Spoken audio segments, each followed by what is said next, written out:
In South Carolina, maritime matters, and it all starts with the Port of Charleston. That's where most everything we buy from other areas and countries enters our lives. And it's touched dozens of times by truckers, train personnel, warehouse workers, store personnel, and delivery people. The same is true for products created here that eventually go out through the port, like the Volvos and Mercedes Sprinter vans made here in the Low Country. 1 out of every 9 jobs in South Carolina, good jobs that pay well, are linked to the port. This is Maritime Matters, proudly sponsored by Neal Brothers. In today's Maritime Matters segment, we are talking to ATS International and Harbor Logistics Board member Jimmie Gianoukos. Jimmie, welcome. Yeah, glad to be here. Yeah, thanks for having me. Of course, thanks for coming. So we've been talking about, for the past few weeks, we've been talking about the port, everything going on with the port, what the community should know. There's a lot they probably don't know.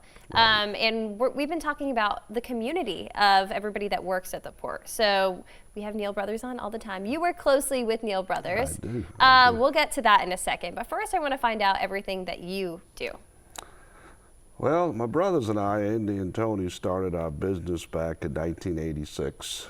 Started out delivering lost luggage out at the airport. Wow. And it evolved into some small delivery and then into warehousing and into big trucks. Mm-hmm. And we ran this business for 38 years.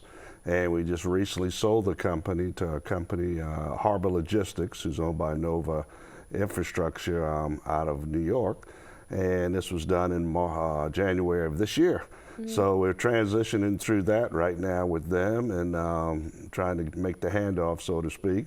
And I'm still involved with them and still on their board. Mm-hmm. And so you have worked with the Neal Brothers for a while, right? For a while. Talk to me about that relationship. I've known, Daryl and Harry for quite some time, and now Buster is working in the business too. So it's been a great relationship because we understand one another because we're a family, mm-hmm. and they're family, and it's just like extended family to us. And I think it's the same for them. Mm-hmm. We've been able to, really experience and pretty much use the same values in how we treat people and the people that not only we serve, but the people that work for us, mm-hmm. also. So it's been great. We've had a great time with each other. Can you talk about the community at the ports and everybody that works there and why it's so important to work together? Yeah, it's a great community. It's pretty close-knit. As you know, for those out there that don't know, 10% of all jobs in South Carolina are directly related to the port's business. We got a great port at the Port of Charleston.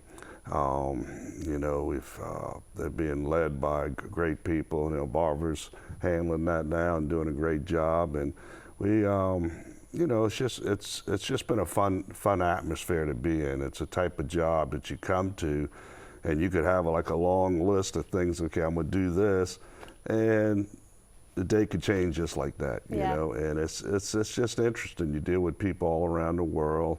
And basically in our business, in Neal Brothers business, we're trying to serve the people that, that we provide services to. And that's what it boils down to, is really being able to give that personal service. And that's a dying art, in my opinion, in this world today. And not much of that is going on. And those guys over at Neal Brothers do a great job. Lastly, if there's one thing you could tell to the Charleston community about everything that you guys do and the importance of it for our economy, for our community, what would you say?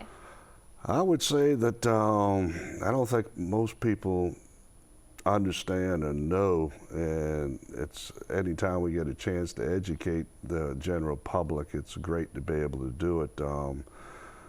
We'd probably, all of us, don't realize how much stuff that we do in our everyday lives comes through a ship or a truck. Mm-hmm. And basically we'd be a third world country. You think about it, you got your toothpaste, your hair products, your clothes, your food.